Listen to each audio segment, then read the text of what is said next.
Supreme court میں صدر مملکت کی نااہلی کی درخواست سماعت کے لیے مقرر۔ جسٹس اعجاز الحسن کی سربراہی میں 2 رکنی بینچ 16 مارچ کو سماعت کرے گا۔ درخواست گزار نے اکتوبر 2020 میں لاہور ہائی کورٹ سے پٹیشن خارج ہونے پر سپریم کورٹ سے رجوع کیا تھا۔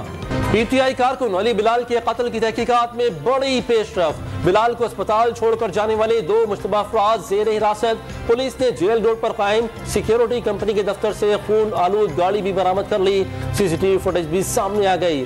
گاڑی پی ٹی آئی رہنما راجہ شکیل کے نام نکلی۔ کارکن کی ہلاکت کو استعمال کر کے پولیس کو بدنام کرنے کی سازش ناکام ہو گئی۔ کسی پر تشدد کا حکم نہیں دیا۔ آئی جی پنجاب کا بعض جماعتوں پر سیاسی عسکریت پسندی کا الزام۔ علی بلال کی موت پولیس تشدد سے نہیں ہوئی۔ نگراں وزیر اعلیٰ پنجاب کا پی ٹی آئی پر مقتول کے والد کو لالچ دینے کا الزام۔ خود پر تحریک انصاف کی جانب سے لگائے گئے الزامات زیادتی قرار۔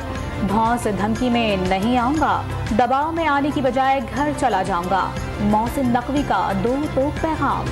عمران خان کا 8 مارچ کے ہنگامے پر نگراں وزیر اعلیٰ اور آئی جی پنجاب کے خلاف عدالت جانے کا اعلان۔ پی ٹی آئی کے مقتول کارکن علی بلال کے لیے کینال روڈ پر قرآن خوانی کی جائے گی۔ پہلا لیڈر دیکھا ہے جس نے اپنی حفاظت کے لیے خواتین کو ڈھال بنا رکھا ہے۔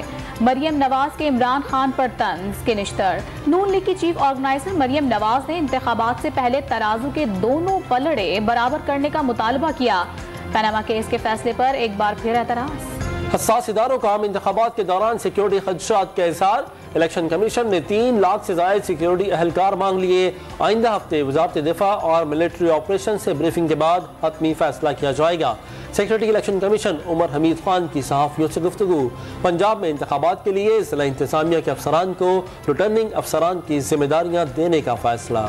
اسلام آباد کی عدالت میں پی ٹی آئی رہنماؤں کے خلاف دفعہ 144 کی خلاف ورزی کا کیس۔ مسلسل غیر حاضری پر علی امین گنڈاپور کی درخواست ضمانت خارج۔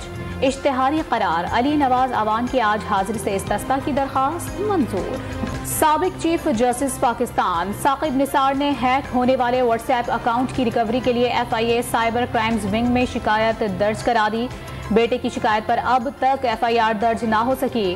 جسٹس ریٹائرڈ ثاقب نثار کی ڈان اخبار سے گفتگو۔ کراچی اور حیدرآباد کے عوام کو صحیح نہیں گنا گیا تو حکومت اپنے برے دن گننا شروع کر دے۔ ایم کیو ایم پاکستان کے سربراہ خالد مقبول صدیقی کا حیدرآباد میں خطاب۔ پہلے غریب کو بچائیں پھر سیاست بچا لینا۔ حکومت کو پیغام۔ ایم کیو ایم کے سوا سب کو ریلیف ملنے کا دعویٰ۔ ملک میں ایک ہفتے کے دوران مہنگائی میں 1.37% اضافہ۔ مجموعی شرح 42.27% تک جا پہنچی۔ چینی، کوکنگ آئل، دودھ، چائے کی پتی، چاول اور آٹے سمیت 29 ضروری اشیاء کی قیمتیں بڑھ گئیں۔ دالیں، انڈے اور ایل پی جی سستی ہوئی۔ ادارہ شماریات کی رپورٹ۔ اپنا اگاؤ اپنا کھاؤ۔ مہنگائی کے طوفان میں کراچی والے کچن گارڈننگ کرنے لگے۔ گھر میں اگی صاف ستھری سبزیاں، سستی بھی صحت مند بھی۔ دہشت گردی کا کوئی مذہب، کوئی نسل نہیں۔ وزیر خارجہ بلاول بھٹو زرداری نے دہشت گردی کے افرید کو اسلام سے جوڑنا غیر منصفانہ فعل قرار دے دیا۔ اقوام متحدہ میں تقریب سے خطاب میں اسلام کے خلاف نفرت انگیز مہم روکنے اور عالمی ایکشن پلان کا مطالبہ۔ ظلم کے خلاف آواز اٹھانا جرم، مظلوم کی حمایت دہشت گردی۔ مودی کے جبر نے پورے بھارت کو مقبوضہ کشمیر بنا دیا۔ امریکی اخبار نیو یارک ٹائمز نے بی جے پی راج کی سیاہ کاریوں سے پردہ اٹھا دیا۔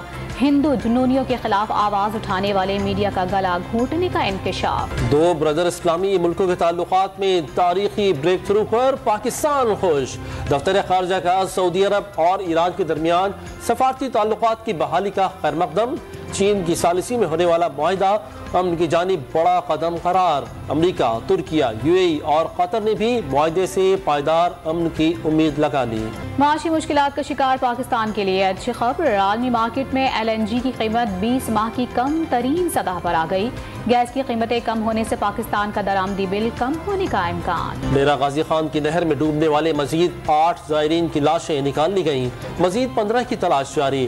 ٹریکٹر ٹرالی گرنے سے ڈوبنے والے دربار سخی سرور کے 24 زائرین گزشتہ روز ریسکیو کر لیے گئے تھے۔ سیون شریف میں حضرت لال شہباز قلندر کا 771واں عرس شروع۔ گورنر سندھ نے چادر چڑھا کر 3 روزہ تقریبات کا افتتاح کیا۔ ملک بھر سے زائرین کی جوک در جوک دربار پر آمد کا سلسلہ جاری۔ سیکیورٹی انتظامات بھی سخت۔ پنڈی کرکٹ اسٹیڈیم میں چوکوں کی بارش، چھکوں کا طوفان۔ ہار گیا پشاور، جیت گیا ملتان۔ 243 رنز بنا کے ایونٹ کی تاریخ کا سب سے بڑا ہدف حاصل کر لیا۔ سلطانز کے بلے باز رائلی روسو نے پی ایس ایل کی تیز ترین سینچری داغ ڈالی۔ شاندار فتح کے ساتھ رضوان 11 کو پلے آف مرحلے کا ٹکٹ مل گیا۔